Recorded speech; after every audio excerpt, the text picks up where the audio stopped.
by Adamit. Oh, it's me.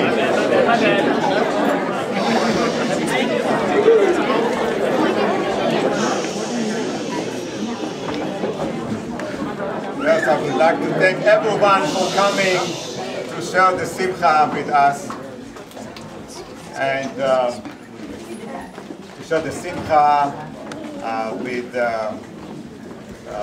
Batsheva, Gilad, and with their families, with their friends, and with Mishpacha.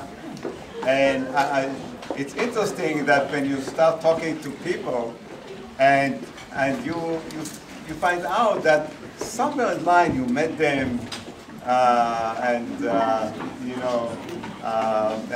make a reconnection, okay? And I don't remember.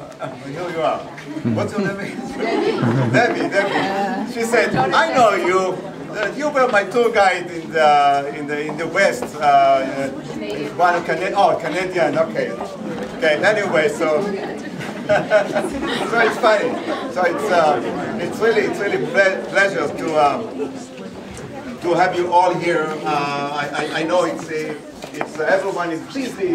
We just before Pesach, and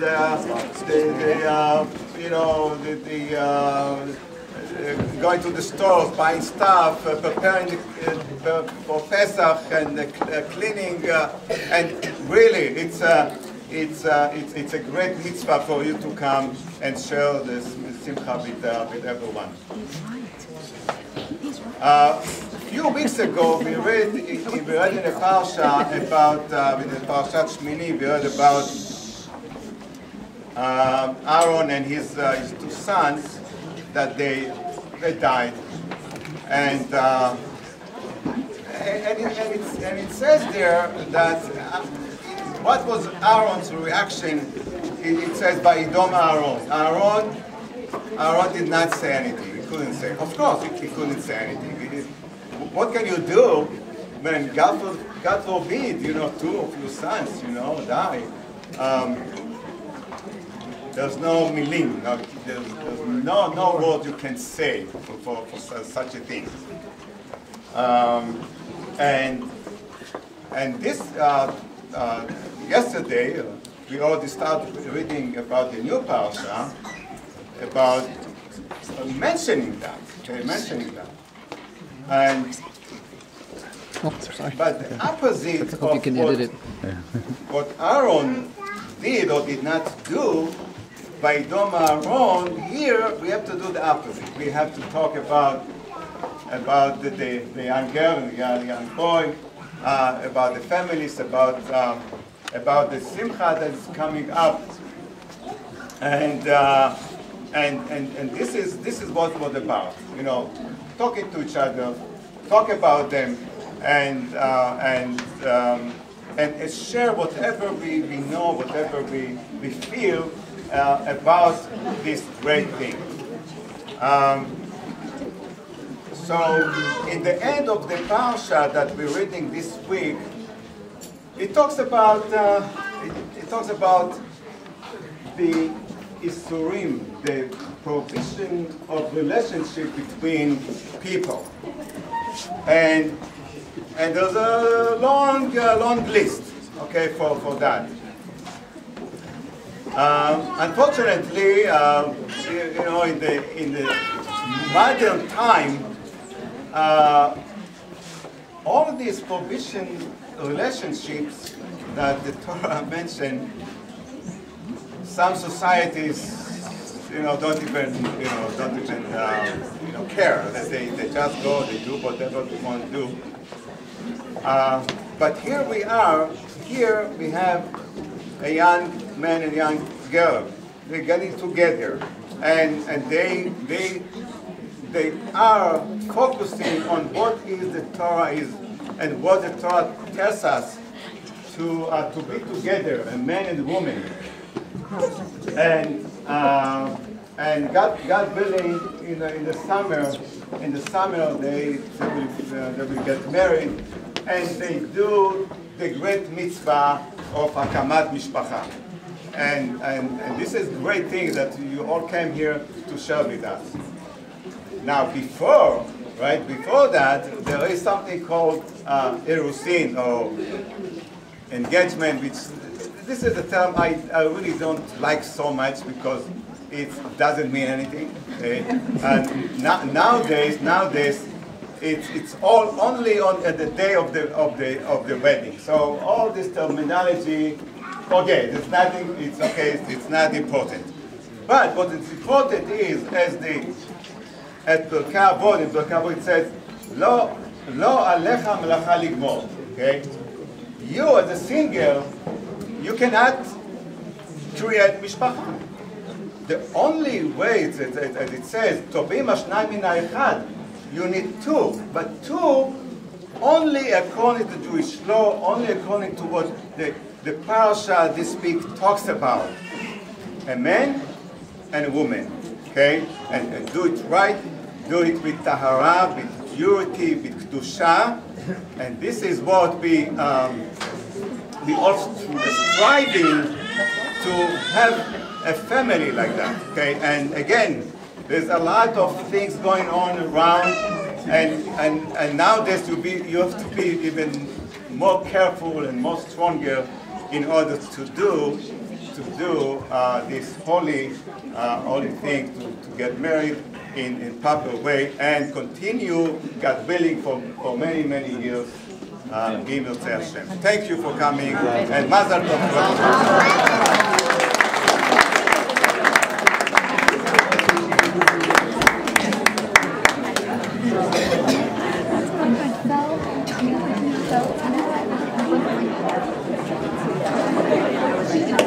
I thank everybody for coming. That's before I start. And I want to thank especially Tamar and Adina, who really went all out with the help from a regular committee as well. But they were the two workaholics here who put this thing together, and I thank them.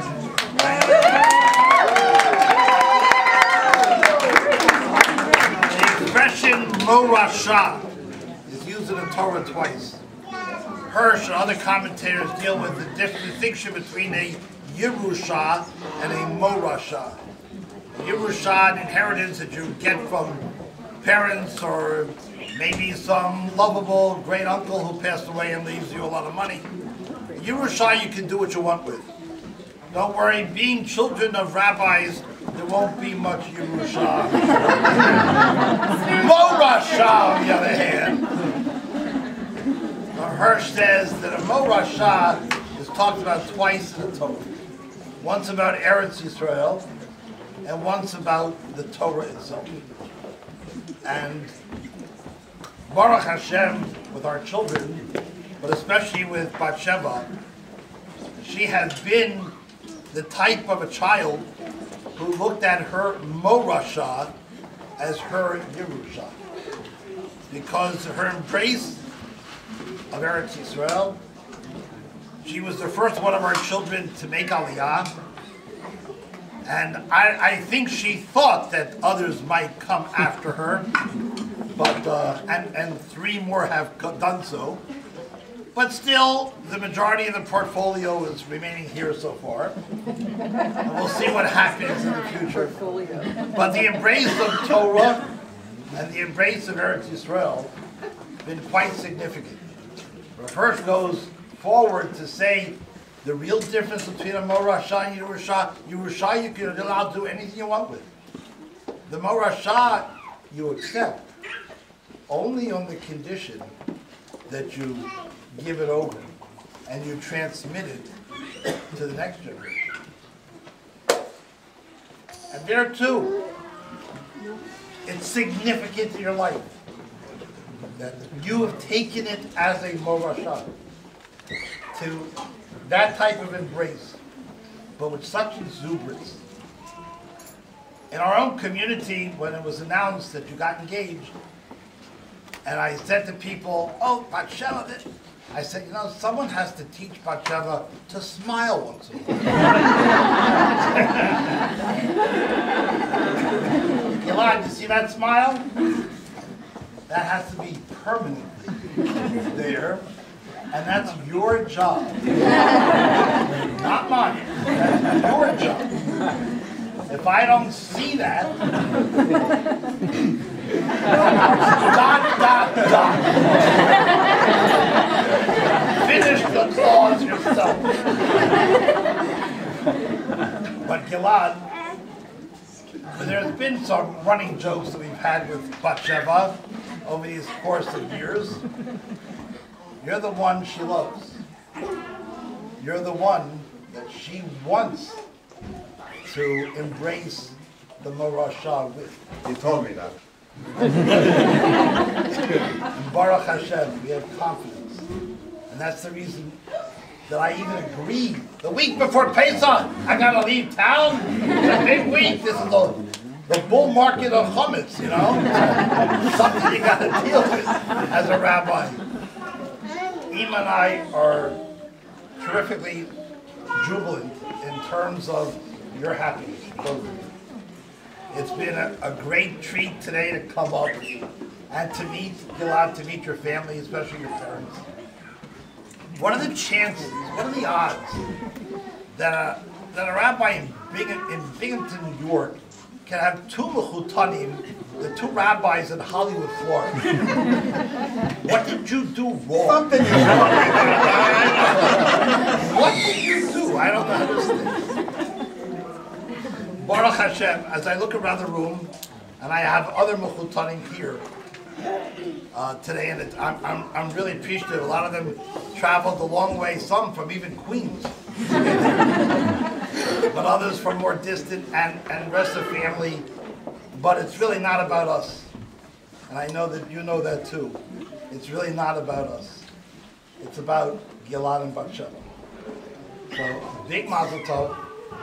I think it's one that it's not just worthy of a hug, it's worthy of a lot more, and we're just looking forward to spending a lot of money in Eretz Yisrael. Because I guess that's a combination of Yerusha and Morashah. And we'll get there, and we'll dance together, and we'll be partying, I think, for many, many months to come, in order to see the happiness spread. And Cain Yerbu, I have a Bala Bus, by the way, who last week wanted a special bracha for me as he was embarking, getting on a plane in Miami to go to Uman to daven at the Rav Nachman Bratzov's kever. And he said to me, I'm going to daven there that, Rabbi, you should be able to dance at the wedding of your daughters, all very soon, all of them. I immediately went home and polished my shoes. Whatever it takes. Whatever it takes, I'll go for it. May those tefillot come about. I love all of you, and I thank you very much.